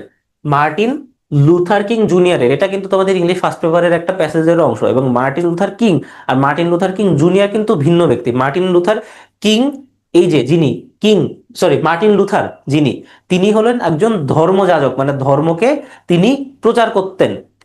কিন্তু মার্টিন লুথার কিং জুনিয়র কি ছিলেন? তিনি ছিলেন একজন সোশ্যাল অ্যাক্টিভিস্ট বা সামাজিক সমাজ বা সামাজিক কর্মী। আচ্ছা, যুক্তরাজ্যের কোন শাসন ব্যবস্থা চালু আছে? যুক্তরাজ্য বা যেটাকে আমরা ইউকে বলি, সেখানে কোন শাসন ব্যবস্থা চালু আছে? সেখানে আছে হলো নিয়মতান্ত্রিক রাজতন্ত্র। নিয়মতান্ত্রিক রাজতন্ত্র, তার মানে কি? সেখানে ডেমোক্রেসি বা এই যে গণতন্ত্রও আছে, কিন্তু কেবলমাত্র গণতন্ত্র নাই, গণতন্ত্র প্লাস কি আছে, গণতন্ত্র প্লাস নিয়মতান্ত্রিক রাজতন্ত্র, মানে সেখানে রাজা আছে, রানী আছে, কিন্তু রাজা রানীর ওইভাবে পাওয়ার নাই, বা রাজা রানীর যে ক্ষমতা সেটা কেবলমাত্র খাতা কলমেই আছে। তারা আসলে দেশ চালনা করতে পারে না, তারা কোনো আইন তাদের ওইভাবে কোনো কন্ট্রোলে নাই, তারা কাউকে এভাবে সাজা দিতে পারে না, তাই না? তাইলে তাদের যে ক্ষমতা সেটা কেবলমাত্র এই খাতায় কলমে আছে। কোন দেশে প্রথম জনসম্মুখে ধূমপান নিষেধ করে, মানে পাবলিক স্মোকিং কোন দেশে প্রথম নিষেধ করে, সেটা হলো ভুটানে। 12 মাসে বছর ও 30 দিনে মাস, এটা তো আমরা জানি, তাই না? আমাদের বলতে গেলে পৃথিবীর সব দেশেই এই জিনিসটাকে মেনটেন করা হয়, যে 12 মাসে বছর এবং 30 দিনে মাস। এই যে গণনা নীতি, এইভাবে যে আমরা কাউন্ট করি, তাই না? এটা প্রথম কোন সিভিলাইজেশন বা কোন সভ্যতা এটার সূচনা করে? এটা কি মিশরীয়, আরবীয়, ফিনিশীয়, নাকি ক্যারেডীয়? এই যে এটা যেই সভ্যতা শুরু করে, সেই সভ্যতার নাম হলো মিশরীয় সভ্যতা। এই সভ্যতার নাম কি? এই সভ্যতার নাম হলো মিশরীয় সভ্যতা। এই সভ্যতার নাম হলো মিশরীয় সভ্যতা। এখানে বেশ কিছু সভ্যতা তাদের জন্মস্থান, বা সরি জন্মস্থান না, তারা যেখানে ছিল এক সময়, এবং এই পৃথিবীতে তাদের আবিষ্কার বা অবদান এর লিস্ট দেওয়া আছে। এখানে যে সভ্যতাগুলো আছে এই সবই গুরুত্বপূর্ণ। তারপরও যদি একটু দাগায় দিতে হয়, সেগুলা কি কোনগুলো ছিল? সেগুলা ছিল হলো এই যে তোমার সিন্ধু সভ্যতা, আমাদের একদম পাশের যে সভ্যতা সিন্ধু সভ্যতা, তারপরে মেসোপটেমীয় সভ্যতা, তারপরে ব্যাবিলনীয় সভ্যতা, তারপরে এই যে ক্যালেডীয় সভ্যতা।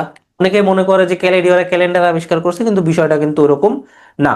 তারপরে মিশরীয় সভ্যতা, যেটা একটু আগে আমরা দেখলাম। তারপরে গ্রিক সভ্যতা, এটা তো অবভিয়াসলি গুরুত্বপূর্ণ। তারপরে আমাদের আসতেছে এই রোমান সভ্যতা। এই ধরনের এই সভ্যতাগুলা একটু বেশি গুরুত্বপূর্ণ। তাছাড়াও অন্যান্য সভ্যতাও কিন্তু অনেক গুরুত্বপূর্ণ। দেখো, বর্তমানে বাংলাদেশে কোন শ্রেণী পর্যন্ত শিক্ষা বাধ্যতামূলক, মানে একজন ব্যক্তি কোন পর্যন্ত শিক্ষা বা প্রাতিষ্ঠানিক শিক্ষা লাভ করা তার ফরজ, সেটা হলো 5ম শ্রেণী, বা যেটা এক সময় হলো কি পিএসসি ডিগ্রি দেওয়া হতো যেটার জন্য, সেটা ক্লাস 5। তবে সরকার বা রাষ্ট্র সবাইকে উৎসাহ করে যে অ্যাটলিস্ট ক্লাস 12 পর্যন্ত বা এইচএসসি ডিগ্রিটা যেন থাকুক, কিন্তু বাধ্যতামূলক মানে জোর করে এবং আইনতভাবে যেটা, সেটা হলো ক্লাস 5 পর্যন্ত তোমার কি শিক্ষা বা প্রাতিষ্ঠানিক শিক্ষা থাকা বাধ্যতামূলক। আচ্ছা, দেখো এইটার যেই আইন, এটার বিষয় যদি আমরা দেখি, এটা হলো গিয়ে প্রাথমিক শিক্ষা আইন। সেটা 1990 সালে প্রাথমিক শিক্ষা আইন, সেটা কত সালের? 1990 সালের। এবং বাংলাদেশের সংবিধানের 17 নম্বর অনুচ্ছেদে সকল শিশুর জন্য বিনামূল্যে ও বাধ্যতামূলক শিক্ষার কথা বলা হয়েছে। এটা কত নম্বর অনুচ্ছেদে সংসদে? এটা 17 নম্বর অনুচ্ছেদে। এবং এটা কার্যকর হয় কবে? 1990 সালের আইনটি 1992 সালে এতগুলা উপজেলায় এবং 1993 সালে দেশব্যাপী চালু হয়। তাহলে যদি তোমার প্রশ্ন করে যে প্রাথমিক শিক্ষা আইন, প্রাথমিক শিক্ষা আইনের সূচনা হয় কবে বা জন্ম হয় কত সালে? 1990। আর যদি তোমার প্রশ্ন আসে যে প্রাথমিক শিক্ষা আইন দেশব্যাপী চালু হয় কত সালে, এটা হলো 1993। এটা হলো 1993। আচ্ছা, বিশ্বের বৃহত্তম বনাঞ্চল কোনটি? এটা তোমরা অনেকেই চোখ বন্ধ করে যেটা দাগায় আসো, সেটা হলো আমাজন। কিন্তু আমাজন কি? আমাজন হলো বন, এবং এখানে কিসের কথা বলতেছে? বনাঞ্চল। বন আর বনাঞ্চল কিন্তু এক না। বৃহত্তম বন হলো তৈগা। তৈগা মূলত তৈগা মূলত ইউএসএ, কানাডা এবং ইউএস এর অ্যান্টার্কটিক অঞ্চলে এই তৈগা বনাঞ্চল অবস্থিত। আর সুন্দরবন কি? সুন্দরবন হলো ম্যানগ্রোভ ফরেস্ট। সুন্দরবন কি? সুন্দরবন হলো বিশ্বের তোমার বৃহত্তম ম্যানগ্রোভ ফরেস্ট। কেমন ফরেস্ট? Mangrove forest. আচ্ছা, আর সাভানা মূলত তোমার এই মিডিল আফ্রিকার বা সেন্ট্রাল আফ্রিকার কয়েকটা দেশ মিলে সাভানা অঞ্চলটা গঠিত। ওকে, সংবিধানের কোন সংশোধনী আংশিক বাতিল করা হয়েছে? আংশিক বাতিল করা হয়েছে। এখন সংবিধানে টোটাল কতবার সংশোধন, সরি, কয়টি তোমার সংশোধনী বাতিল করা হয়েছে, 5টি সংশোধনী বাতিল করা হয়েছে। কি কি? পঞ্চম, সপ্তম, 13তম, 15তম, আর কোনটি, আর হলো 16তম। কিন্তু যেটা আংশিক বাতিল করা হয়েছে, আংশিক বাতিল করা হয়েছে 15তম। তাহলে এই 15তম সংশোধনীতে একের অধিক সংশোধনী ছিল, একের অধিক সংশোধনী ছিল। যে সংশোধনীটা বাদ দেওয়া হয়েছে সেটা হলো তোমার এই যে তত্ত্বাবধায়ক সরকার, যেটা তত্ত্বাবধায়ক সরকারের বিষয়টা বাদ দেওয়া হয়েছে। কোন বিষয়টা? তত্ত্বাবধায়ক সরকার, তত্ত্বাবধায়ক সরকার। ওকে। সময়ের ভিত্তিতে বাজার কত প্রকার? সময়ের ভিত্তিতে বাজার হলো 4 প্রকার। 4 প্রকার কি কি? একদম প্রথমে আমাদের আসতেছে কোনটা? একদম প্রথমে আমরা দেখব স্বল্পকালীন বাজারের কথা। সরি, একদম প্রথমে আমরা দেখব অতি অতি অতি স্বল্পকালীন বাজার। অতি স্বল্পকালীন বাজারের পরে স্বল্পকালীন বাজার, তারপরে অতি দীর্ঘকালীন বাজার, আর দীর্ঘকালীন বাজার। এইগুলা মূলত বিভিন্ন ধরনের বাজারের উদাহরণ, যেগুলা আমাদের দেখা যায়। এবং এগুলা কিসের ভিত্তিতে ভাগ করা? এগুলা ভাগ করা সময়ের ভিত্তিতে, এগুলা ভাগ করা সময়ের ভিত্তিতে। ওকে। অদৃশ্য হাত, এই ধারণার প্রবক্তা হলো অ্যাডাম স্মিথ। অদৃশ্য হাত, এই ধারণার প্রবক্তা হলো অ্যাডাম স্মিথ। অদৃশ্য হাত বলে যে বাজারে অনেক সময় কোনো ব্যক্তি তার ব্যক্তিগত লাভের জন্য বা ব্যক্তিগত কারণে কোনো চেঞ্জ করে, এবং এই চেঞ্জটা যখন সমাজের সবাই ভোগ করে একটা পজিটিভ চেঞ্জ নিয়ে আসে, সেটাকে বলা হয় অদৃশ্য হাত বা ইনভিজিবল হ্যান্ড। অদৃশ্য হাত বা ইনভিজিবল হ্যান্ড হ্যান্ড হ্যান্ড মূসক, মূসক কি? মূসক হলো, মূসক হলো মুদ্রা সংযোজক কর, মুদ্রা সংযোজক কর। এবং যেটার ইংরেজি কি? যেটার ইংরেজি হলো এই যে ভ্যাট। ভ্যাট মানে কি? ভ্যাট মানে হলো value added tax, value added tax বা ভ্যাট। আচ্ছা, সামগ্রিক আয়ের সমীকরণ কোনটি? সামগ্রিক আয়ের সমীকরণ হলো এই যে এটা, y equals to c plus i plus g, y equals to c plus i plus g। আচ্ছা, সুশাসনের ধারণাকে সমৃদ্ধ করেছে কোন সংস্থা? একটু আগেই বলছি যে এই ধারণার প্রথম প্রবক্তা হলো ওয়ার্ল্ড ব্যাংক। আর এই ধারণাটাকে আরো সমৃদ্ধ করেছে বা মানুষের কাছে আরো মেলে ধরেছে বা এটাকে একটা সুসজ্জিত অবস্থায় রেখেছে কোনটা? ইউএনডিপি।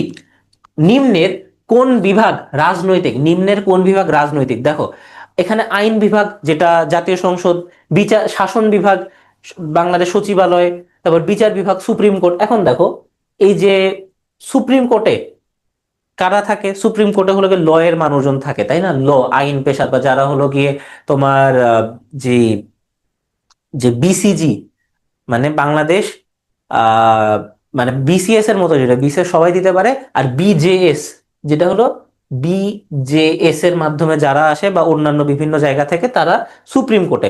বাংলাদেশ সচিবালয়ে কারা আসে? যারা মনে করো বিসিএস এর মাধ্যমে সচিব হয় বা বিভিন্ন সরকারি চাকরি করে, চাকরির মাধ্যমে সচিবালয়ে চাকরি পায়। কিন্তু এই জাতীয় সংসদে কারা থাকে? জাতীয় সংসদে এরকম কিছু কর্মকর্তা তো আছে, কিন্তু জাতীয় সংসদ মূলত আছে হলো এই যে কিছুদিন পরে যে ইলেকশন হবে 300টা আসনের, তারপরে এই 300 আসনের লোকজন আর যে 50 জন নারীকে নির্বাচন করবে স্থায়ী নারী আসনের জন্য, সেই 350টা, তাহলে এই 350 জন মিলে জাতীয় নির্বাচন। আর এই নির্বাচনে যারা জিতে আসে, এই 300 জন, তারা কি আসলে রাজনৈতিক ভাবে উঠে আসে নাকি অরাজনৈতিক ভাবে উঠে আসে? রাজনৈতিক। তাহলে নিম্নের কোন বিভাগ রাজনৈতিক? সেটা হলো আইন বিভাগ। আর শাসন বিভাগ, বিচার বিভাগ, এটা হলো অরাজনৈতিক। এগুলা কি? অরাজনৈতিক। আচ্ছা, পজিটিভ ফিলোসফির ধাপ কয়টি? পজিটিভ ফিলোসফির ধাপ কয়টি? পজিটিভ ফিলোসফি কার দেওয়া? পজিটিভ ফিলোসফি দেওয়া হলো সমাজ বিজ্ঞানের জনক অগাস্ট কোত। এবং তিনি তিনটা ফিলোসফির কথা বলছে পজিটিভ ফিলোসফিতে। একটা হলো তোমার থিওলজিক্যাল স্টেজ, একটা হলো থিওলজিক্যাল স্টেজ, এবং যেটাকে বলা হয় ধর্মতাত্ত্বিক স্তর। মানে তিনি বলেছেন যে সমাজের বিবর্তন ঘটে, সমাজের পরিবর্তন ঘটে। একদম প্রথমে সমাজের মানুষজন ধর্মকর্মকে বিশ্বাস করে, তারপরে কি হয় সেটাকে ধর্মতাত্ত্বিক স্তর বলে, তারপরে বলে হলো গিয়ে মেটাফিজিক্যাল স্টেজ বা অধিবিদ্যা স্তর, মেটাফিজিক্যাল স্টেজ বা অধিবিদ্যা স্তর। মানে মানুষ তখন ধর্ম থেকে আস্তে আস্তে সরে আসে, ধর্মকে একটু প্রশ্ন করা শুরু করে, কিন্তু ধর্ম থেকে একদম সরে আসে না। তারপরে আসে কোন স্টেজ, এটাকে আসলে পজিটিভিজম স্টেজ। এবং এইখানে মানুষজন পজিটিভিজম স্টেজে মানুষজন আসলে আহ একটা জ্ঞানের লাভ হয়, মানে অগস্কতের কথা জ্ঞানের লাভ হয়, এবং তারা ধর্ম থেকে সরে এসে তারা বিজ্ঞান মনস্ক হয়, এবং কেবলমাত্র যে জিনিস তারা দেখতে পারে, ধরতে পারে বা লজিক্যালি বা সাইন্টিফিক্যালি প্রুফ করতে পারে, কেবলমাত্র সেই জিনিসটাকেই তারা বিশ্বাস করে। আচ্ছা, কোন জনগোষ্ঠীর মূল আবাস পার্বত্য চট্টগ্রামে নয়? আমরা তো জানি যে বাংলাদেশে যে অনেকগুলো ক্ষুদ্র নৃগোষ্ঠী আছে, তারা কেবলমাত্র খুলনা বিভাগ বাদে, সাধারণত খুলনা বিভাগ বাদে সব বিভাগেই থাকে কিছু কিছু। এই ক্ষুদ্র জনগোষ্ঠী সিলেটে, কেউ মৌলভীবাজারে, কেউ রাজশাহীতে, কেউ পঞ্চগড়ে, কেউ ঢাকাতে, কেউ কুয়াকাটাতে, কেউ পটুয়াখালীতে, তাই না? তাহলে পার্বত্য চট্টগ্রামে বসবাস করে না কারা? পার্বত্য চট্টগ্রামে বসবাস করে না হলো কি খাসিয়ারা। আবার এই যে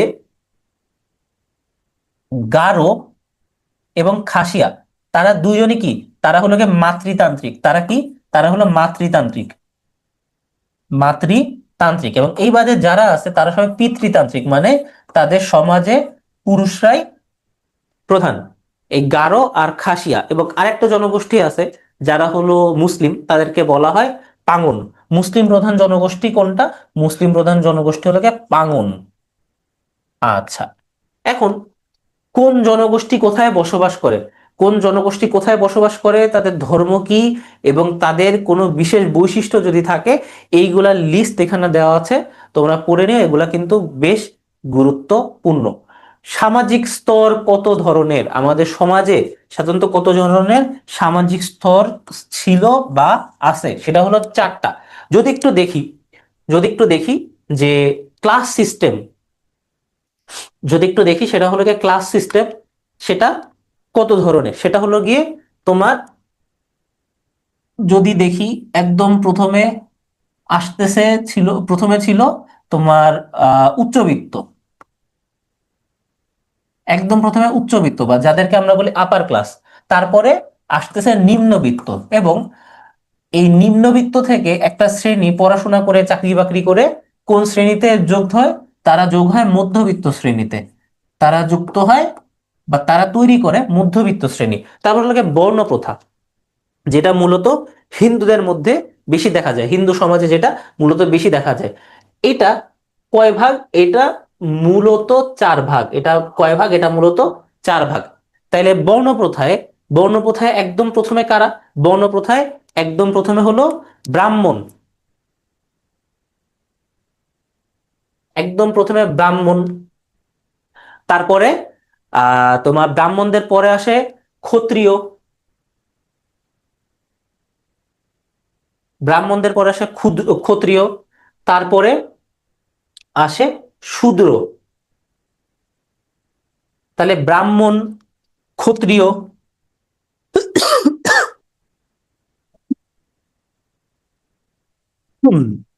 মিনিট,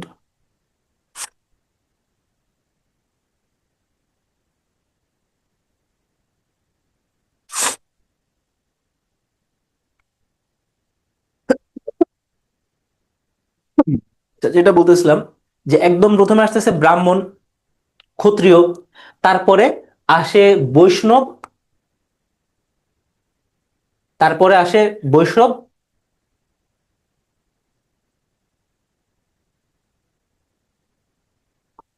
আর শূদ্র। ব্রাহ্মণ কারা? ব্রাহ্মণ হলো গিয়ে যাদের শিক্ষা দীক্ষা আছে, যাদের পড়াশোনা আছে, যারা হলো গিয়ে সমাজে ধনী শ্রেণীর এলিট ক্লাস, তারা হলো ব্রাহ্মণ, আর হিন্দু সমাজের আর কি। আবার ক্ষত্রিয় কারা? ক্ষত্রিয় যারা হলো যুদ্ধ করে, সৈনিক যারা, তারা। বৈষ্ণব কারা? যারা হলো ব্যবসা করে। আর শূদ্র কারা? যারা হলো সমাজের হলো তোমার অন্যান্য ছোটখাটো কাজ করে, চাকরি বাকরি করে, তারা হলো শূদ্র। এবং এটা বাদে আরেকটা আছে, তাদেরকে ওরা হিসাবের মধ্যে ধরে না, হিসাবের মধ্যে যাদেরকে কাউন্ট করা হয় না তারা কি, তারা হলো দলিত। হিসাবের মধ্যে যাদেরকে কাউন্ট করা হয় না তারা হলো গিয়ে দলিত, যারা সমাজের একদম নিচু শ্রেণীর কাজগুলা করে, যেরকম তোমার পরিষ্কার করা, রাস্তা পরিষ্কার, বাথরুম পরিষ্কার, ইত্যাদি ইত্যাদি কাজ করা, এবং তাদেরকে তারা বলে দলিত বা আনটাচেবল। তারপর হলো কি এস্টেট ব্যবস্থা, যেটা মূলত মধ্যযুগে ইউরোপে ছিল, মধ্যযুগে ইউরোপীয় ছিল। এটাতে আবার তিন ভাগে ভাগ করা হয়েছে। এটাতে কয় ভাগে ভাগ করা হয়েছে? তিন ভাগে। একদম প্রথমে কারা ছিল? একদম প্রথমে ছিল হলো কি প্রিস্ট, একদম প্রথমে ছিল হলো কি প্রিস্ট বা ধর্মযাজক যারা। তারপরে কারা ছিল? তারপরে ছিল হলো কি অ্যারিস্টোক্র্যাট, মানে যারা ধনী শ্রেণী, যারা হলো কি ধনী শ্রেণী। আর প্রিস্ট আর অ্যারিস্টোক্র্যাটের পরে কারা ছিল? তারপরে ছিল হলো তোমার লেইম্যান, মানে সাধারণ জনগণ। এরপরে ছিল লেইম্যান বা সাধারণ জনগণ। আর দাস প্রথায় তো দুই ভাগে, এটা তো স্বাভাবিক। দাস প্রথায় কি, একটা হলো মালিক আর আরেকটা শ্রমিক। এই ধরনের চারটা ক্লাস সিস্টেম, সরি চারটা হলো কি শ্রেণী ব্যবস্থা আমাদের সমাজে বিদ্যমান ছিল। 2025 সালের নবম আইসিসি চ্যাম্পিয়ন ট্রফিতে চ্যাম্পিয়ন হয় কোন দেশ? চ্যাম্পিয়ন হয় হলো ভারত। আর নিউজিল্যান্ড কি হয়? নিউজিল্যান্ড হয় হলো রানার্স আপ। নিউজিল্যান্ড কি হয়? Runners up. এবং এখানে man of the tournament, man of the tournament যেই ব্যক্তিটা হয় তার নাম হলো এই যে রচিন্দ্র যিনি। আচ্ছা, G7 এর কোন দেশ ফিলিস্তিনকে রাষ্ট্র হিসাবে স্বীকৃতি দেয়? গ্রুপ অফ সেভেন, যেটা গ্রুপ অফ সেভেনের আগের নাম কি ছিল? গ্রুপ অফ সেভেনের আগের নাম ছিল G8। এখন এই G8 ভুক্ত একটা দেশ ইউক্রেনের ক্রিমিয়াতে আক্রমণ করে, ক্রিমিয়াতে আক্রমণ করে তোমার 2004 সালে, 2004, সরি 2014-তে, 2014-তে ক্রিমিয়াতে আক্রমণ করে, 2014-তে ক্রিমিয়াতে আক্রমণ করে। এবং তারপরে তাকে এই সংগঠন থেকে বের করে দেওয়া হয় এবং সংগঠনের নাম রাখা হয় G7। এখন যেই দেশটাই আক্রমণ করে সেই দেশটার নাম হলো রাশিয়া।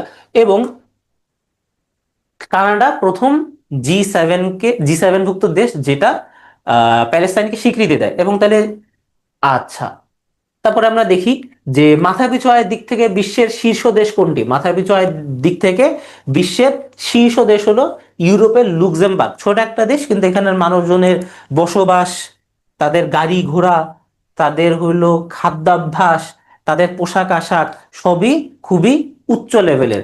গ্রক এর মালিকানা যার। গ্রক কি? গ্রক হলো এই যে চ্যাট জিপিটির মতোই এক ধরনের এআই কম্পেনিয়ন। এবং এটার মালিক কে? এটার মালিক হলো ইলন মাস্ক। এটার মালিক হলো কে? Elon Musk. আচ্ছা, এই যে স্যাম অল্টম্যান যেটা সিইও, তার নাম কি? স্যাম অল্টম্যান সিইও হলো গে চ্যাট জিপিটি, যেটার পরিচালক, মানে চ্যাট জিপিটির মাদার কোম্পানি, চ্যাট জিপিটির মাদার কোম্পানি, তার নাম কি? Open AI.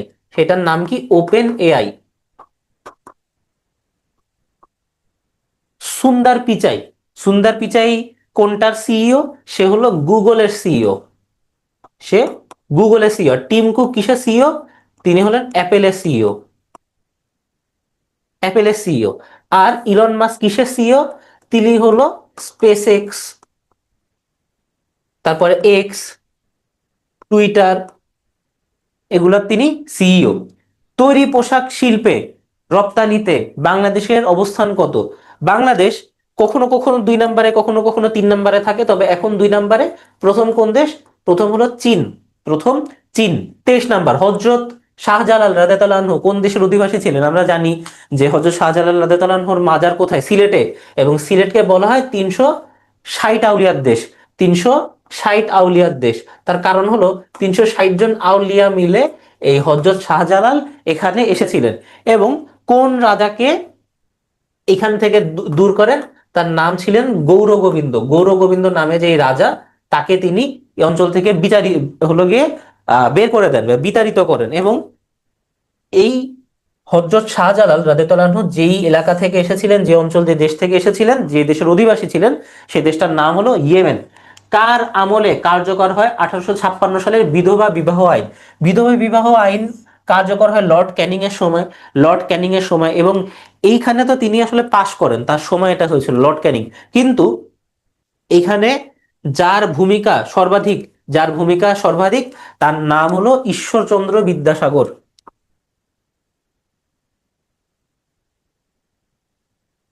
তার নাম কি? তার নাম হলো ঈশ্বর চন্দ্র বিদ্যাসাগর। তিনি সমাজের লোকজনকে বুঝাতে লাগলেন যে একজন মারা গেছে হাজবেন্ড, তাহলে ওয়াইফ বিয়ে করতে পারবে না, এটা তো আসলে হইতে পারে না। তার একটা সামাজিক স্ট্যাটাস, তার যে সোশ্যাল স্ট্যাটাস, তার ফাইনান্সিয়াল অবস্থা, এই বিষয়, অনেক বিষয়গুলো তো দেখতে হবে। এর জন্য মানুষজনকে সচেতন করতে থাকে ঈশ্বরচন্দ্র বিদ্যাসাগর। ঈশ্বরচন্দ্র বিদ্যাসাগর এমনকি ঈশ্বরচন্দ্র বিদ্যাসাগর এটা যে কেবলমাত্র মুখে না, তিনি অন্তরে বিশ্বাস করেন। এর জন্য ঈশ্বরচন্দ্র বিদ্যাসাগরের সন্তানকে কিন্তু একজন বিধবার সাথে বিবাহ দেন। আবার এই যে বিধবা বিবাহের সাথে আরেকটা বিষয় জড়িত, সেটা হলো সতীদাহ প্রথা। আগে হাজবেন্ড মারা গেলে হাজবেন্ডের সাথে, মানে হিন্দু সমাজে হাজবেন্ড মারা গেলে হাজবেন্ডের যে চিতা, মানে যেখানে হাজবেন্ডকে আগুন ধরায়, আগুন দিয়ে তার শেষ কৃতকার্য করবে, সেখানে সে তার স্ত্রীকেও জ্যান্ত অবস্থায়, জীবিত অবস্থায় সেই চিতাতে তুলে দেয় এবং তাদেরকে একসাথে পোড়ানো হয়। এখন তখন যেই ব্যক্তিটা এটার মানে চরম বিরোধিতা করেন, তার নাম হলো রাজা রামমোহন রায়। তার নাম কি? রাজা রামমোহন রায়। এবং তার চেষ্টাতে কি হয়? রামমোহন রায়, রাজা রামমোহন রায় তার চেষ্টাতে এই যে তোমার যে সতীদাহ প্রথা, এই সতীদাহ প্রথা বাদ হয়। তাহলে সতীদাহ প্রথা বাদ হওয়ার পরে তো বিধবা হাজবেন্ডরা, ওয়াইফরা থেকে যায়, তাদেরকে নিয়ে পরবর্তীতে কাজ করে ঈশ্বরচন্দ্র বিদ্যাসাগর। এবং এই আইন পাশ হয় 1856 সালে লর্ড ক্যানিং এর সময়। এই যে বিভিন্ন লর্ড বা বিভিন্ন ইংরেজি শাসক, তারা অনেক উল্টাপাল্টা খারাপ কাজ করলেও এই দেশে, এই অঞ্চলে, এই ভারত উপমহাদেশে, বাংলায় তাদের কিন্তু উল্লেখযোগ্য বেশ কিছু অবদান আছে। বা বেশ কিছু ঘটনার পিছনেও তাদের একটা হাত আছে, যেরকম সিপাহী সিপাহী বিদ্রোহ, তারপর হলো এই যে তোমার উম, সৈয়দ সৈয়দ নিসার আলী, তিতুমিরের বাঁশের কেল্লা ইত্যাদি ঘটনাতেও এরকম বিভিন্ন ইংরেজ শাসকের ভূমিকা আছে। তারা কখন কি ভূমিকা রাখছে, কার কি অবদান, এগুলো কিন্তু তোমরা পড়ে নিবে। এবং 5 নম্বরে র্যাপো লেখা আছে র্যাপোর্ট, কিন্তু এটার উচ্চারণ কি? এটার উচ্চারণ হলো কি র্যাপো। র্যাপো বলতে কি বোঝায়? র্যাপো বলতে বোঝায় একজন সমাজকর্মী এবং তার যে ক্লায়েন্ট, মানে যে সাহায্যার্থী, সাহায্য প্রার্থী যে ব্যক্তি, তাদের মধ্যে যে সম্পর্ক, সেটাকে বলা হয় র্যাপো। তাহলে সমাজকর্মী ও সাহায্যার্থীর বন্ধুত্ব, সমাজকর্মী ও সাহায্যার্থীর মাঝে সম্পর্ক, সমাজকর্মী ও চিকিৎসকের সম্পর্ক, সমাজকর্মী ও সাহায্যার্থী পরিবারের সাথে সম্পর্ক। তাহলে দেখো উত্তর কি হবে? সমাজকর্মী ও সাহায্যার্থীর যেই তোমার মাঝে যে সম্পর্ক, সেটা। কারণ এখানে বন্ধুত্ব কি? বন্ধুত্ব হলো একটা আনপ্রফেশনাল একটা জায়গা থেকে, সেখানে আসলে প্রশাসনের কাজের আনুষ্ঠানিকতা থাকে না। কিন্তু সমাজকর্মী যেহেতু একজন পেশাজীবী, তাহলে সে পেশাদারিত্বের সাথে তার ক্লায়েন্টের সাথে ডিল করবে। তাহলে এটার উত্তর কি হবে? দ্বিতীয়, সমাজকর্মী ও সাহায্যার্থীর মধ্যে যে সম্পর্ক, মধ্যে সম্পর্ক। তো তোমাদের ক্লাসটা এখানে শেষ হচ্ছে। আশা করি এই ক্লাসের মাধ্যমে তোমরা তোমাদের পরীক্ষায় উপকৃত হবে। সবাই ভালো থেকো, আমার জন্য দোয়া করো। আসসালামু আলাইকুম।